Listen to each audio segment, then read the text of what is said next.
Retrouvez Instant Mag, votre magazine quotidien présenté par Magali Barthès. Il est le seul journaliste au monde à avoir obtenu le prix Pulitzer et le prix Albert Londres et il vit en Provence aujourd'hui. Ancien correspondant de guerre, il est encore aujourd'hui à l'affût de l'information et j'ai l'honneur d'être aux côtés de François Myssen. Bonjour à vous. Bonjour, je tiens à une petite rectification. J'ai eu le prix Pulitzer mais en collaboration. Je ne suis pas tout seul, c'est-à-dire avec le journal Newsday, c'est-à-dire qu'on est 18 journalistes qui sommes collaborateurs. Alors c'est votre frère qui vous a ouvert les portes du journalisme et ma première curiosité est de vous demander comment devient-on François Myssen ? On devient François Myssen en changeant de mon nom. J'ai pris un pseudonyme parce que j'étais d'abord journaliste sportif après avoir travaillé à la correction du journal Le Provençal et très rapidement ça me fatiguait à la fois la correction et je faisais ça pour payer mes études dentaires. Puis j'ai arrêté là, je suis devenu journaliste sportif et là je rendais compte du football, Marseille bien entendu, l'OM, le cyclisme, etc. Seulement j'avais une vie disons un peu dissolue. À Marseille, on faisait beaucoup la fête avec mon cher ami décédé Eugène Sacomano et mon frère, qui était dans la direction, avait sa femme comme assistante et elle dépouillait le courrier. Et donc, dans le courrier, il se trouve qu'il y avait des lettres qu'on m'adressait, c'était des amis, des copines, voilà. Et donc, elle faisait des scènes de ménage à mon frère et mon frère disait « Mais c'est pas moi, c'est mon frère, pourquoi tu me parles de ça ?» Et un jour, il m'a dit « Il faut que tu changes de nom. » Je m'appelais Jean El-Koubi et donc, il a fallu que je change de nom, prendre un pseudonyme, j'ai gardé mon prénom. Et Myssen, c'est l'anagramme du prénom juif de mon frère, c'est Nessim. Nessim, ça donne Myssen. Voilà un peu le parcours initiatique, si je puis dire, de cette carrière de journaliste. Et depuis, vous en avez fait du chemin. Et d'ailleurs, un astéroïde même porte votre nom. Ah, je pourrais vous le montrer, effectivement. C'est mon ami Michel Auric qui m'a dit, c'est moi qui donne le nom aux personnes que je connais. Tout ça est bien codifié. J'ai mis ton nom, il y a un astéroïde qui porte ton nom, François Myssen. Alors, le travail d'investigation vous colle à la peau et parmi vos enquêtes les plus notoires figure évidemment le démantèlement de la French Connection réalisé avec des journalistes américains du journal Newsday, enquête pour laquelle vous avez obtenu le prix Pulitzer. Vous avez même été convoqué au ministère de l'Intérieur suite à des révélations portant sur des hommes politiques français et des industriels. Racontez-nous. Cette histoire de la French Connection me poursuit d'une façon récurrente. Fin de l'année dernière, 2024, il y a un documentaire sur Canal, bien évidemment, la French Connection. J'y ai participé en donnant quelques éléments. Actuellement, il y a un documentaire sur France 3, PACA, qui sortira en 2027, French Connection. France 2 fait aussi un sujet sur la French Connection. La French Connection est devenue ce qu'on appelle aujourd'hui le narcotrafic. Donc, j'ai débarqué dans cette histoire-là sans rien connaître aux stupéfiants. J'avais seulement une image de Marseille. Marseille, toujours plaque tournante de la drogue. Donc, j'avais demandé à mon rédacteur en chef, alors que j'étais journaliste sportif, je voulais faire une enquête sur la drogue. Et il m'avait répondu, tu nous emmerdes avec la drogue, c'est pas pour nous, c'est pour les Américains. Donc j'étais assez frustré parce que je voyais du journal où je travaillais, c'est-à-dire une petite fenêtre qui donnait sur la rue où il y avait beaucoup de trafiquants, je voyais, comme je dis d'une façon un peu lapidaire, des tonnes d'héroïne qui passaient devant mes yeux, mais je pouvais pas parler. Donc il a fallu que la France soit directement concernée au niveau de la consommation. En 1969, il y a une jeune fille qu'on a retrouvée avec une seringue dans les veines au casino de Bandol. Et là, la France a eu peur, comme disait Roger Giquel, la France a peur, la France s'embrase. On dit, ah mais c'est nous aussi, il y a la drogue. Donc à partir de là, j'ai plongé non seulement dans l'enquête, que finalement j'étais déjà dans cette enquête, mais je n'avais pas le droit d'en parler. Donc je me suis beaucoup intéressé à cela, et connaissant le consul américain à Marseille avec qui je joue au tennis, qui voyait que tous les jours dans le journal, il y avait des cadavres qu'on ramassait dans la rue, il me dit, si tu veux, je te fais rencontrer un personnage important qui est le patron du bureau des narcotiques à Paris, John Cusack, et qui va te faire des révélations sans doute sur ce qu'il pense faire. Donc j'ai rencontré Cusack, on a fait un deal si vous voulez. Mais un deal pas sur la drogue, ni acheté, ni vendeur. Le mot n'était pas à la mode à l'époque. Il m'a dit, écoutez, François, je vais vous faire des révélations, je portais des accusations assez graves. Moi, on va m'expulser. Vous, je dirais que je vous ai jamais rencontré. L'essentiel, c'est qu'on mette les pieds dans le plat. Une fois que le scandale arrivera dans les médias, on se retrouve à Washington et on sabre le champagne ensemble parce qu'on aura réussi à mettre les pieds dans le plat. Donc c'est à partir de là, finalement, que j'ai beaucoup travaillé sur l'enquête, si vous voulez, à la fois pour mon journal Le le Provençal, mais aussi pour RTL, dont j'étais le correspondant dans le Midi, et aussi avec les Américains à qui je donnais quelques tuyaux que je connaissais sur Marseille. Donc c'est ce qui m'a amené à cette enquête. On parle d'investigation, mais je pense le mot d'investigation pour un journaliste, pour moi, comme correspondant de guerre, ne correspond pas véritablement à ce qu'est la fonction d'un journaliste. N'importe quel journaliste débutant fait de l'investigation. L'investigation, c'est passer du temps. Éventuellement, quand on parle de correspondant de guerre, j'ai des tas de guerre, Vietnam juste à la fin, l'Irlande, l'Afghanistan où j'ai été détenu pendant 3 mois. Oui, ça on va en parler d'ailleurs. Et alors vous avez obtenu collectivement le prix Pulitzer, et c'est aussi à plusieurs que vous avez été otage en Afghanistan. Et il faut associer naturellement votre guide Osman Barai. Cette dimension collective est essentielle pour réussir dans le journalisme? Pas nécessairement, mais j'aime bien travailler effectivement en collégialité, c'est-à-dire ne pas avoir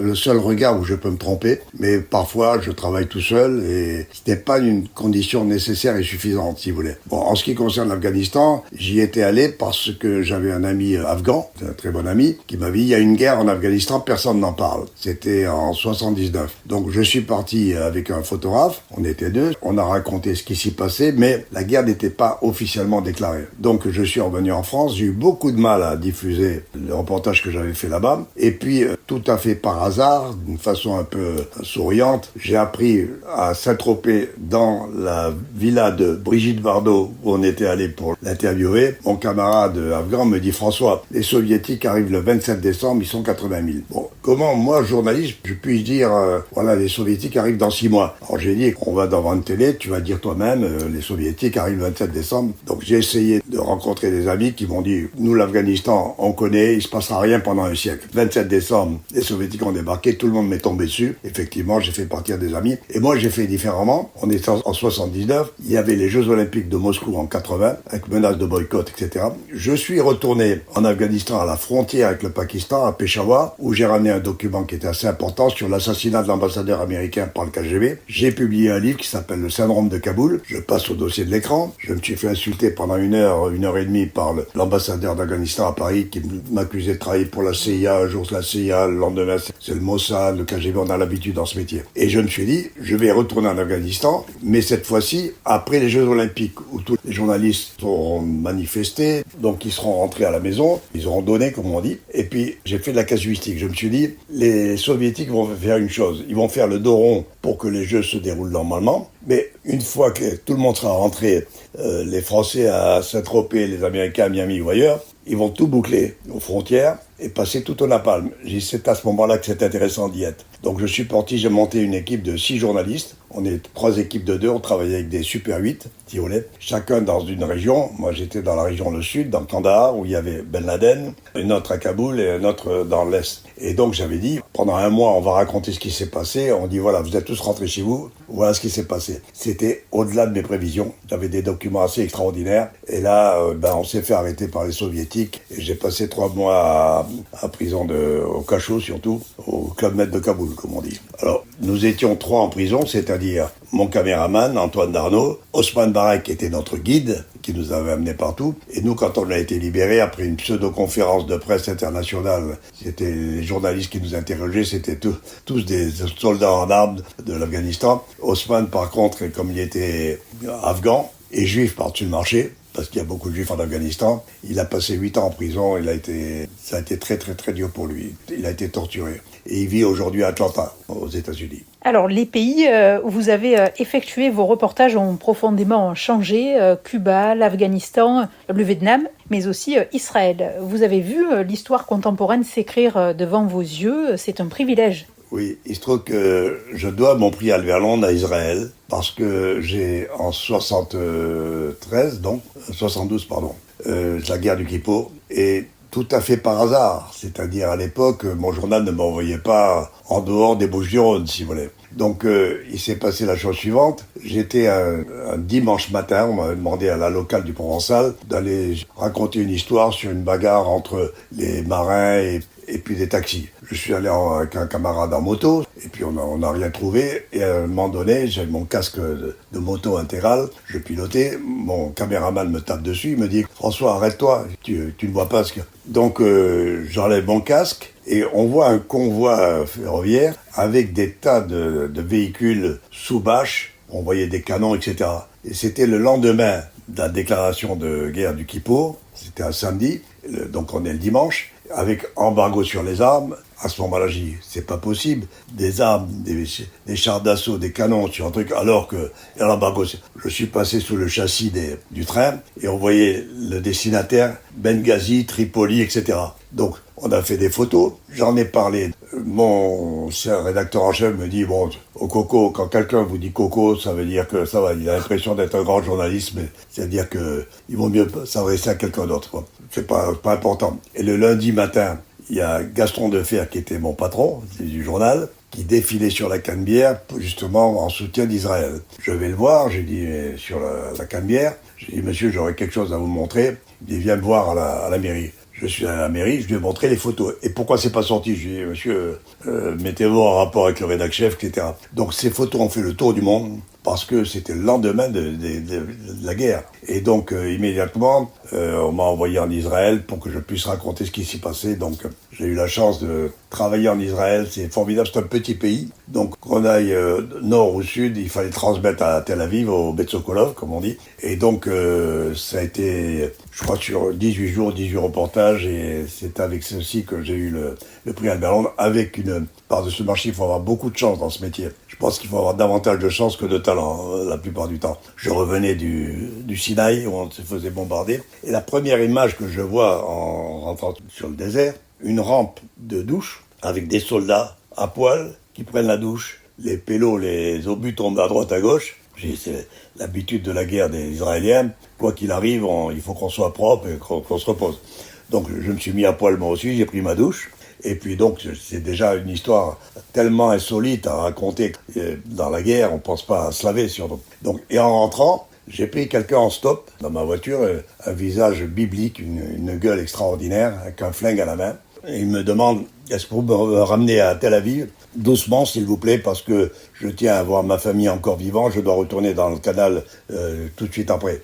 Et puis je roulais, et puis à un moment donné, je roulais trop vite, il a tapé la tête sur etc. Et son ordonnance, je savais que c'était un officier, je ne savais pas qui c'était, et son ordonnance me dit, ce monsieur-là, c'est un grand poète israélien. Alors je dis, ah bon, d'accord. Donc alors, il se réveille, et il me dit, la place du mort, n'est-ce pas? Je dis, non, excusez-moi, etc. Il me pose des questions, il me dit, vous êtes journaliste pour qui? Je suis journaliste français, je travaille pour le Provençal. Ah oui, à Marseille? Je dis, oui. Vous connaissez Marseille? Oui, oui, bien sûr. Comment va Gaston Defer? Comment ça? J'ai l'impression qu'il connaît beaucoup de monde, ce monsieur-là. Je dis, mais comment se fait-il que vous connaissiez Marseille?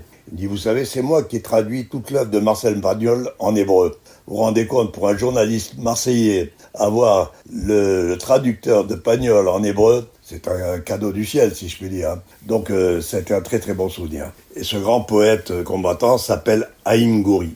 Et la version longue de cette interview sera diffusée mardi 15 juillet dans l'émission Méditerranée à 10h03. C'était l'Instant Mag, votre magazine quotidien présenté par Magali Barthès.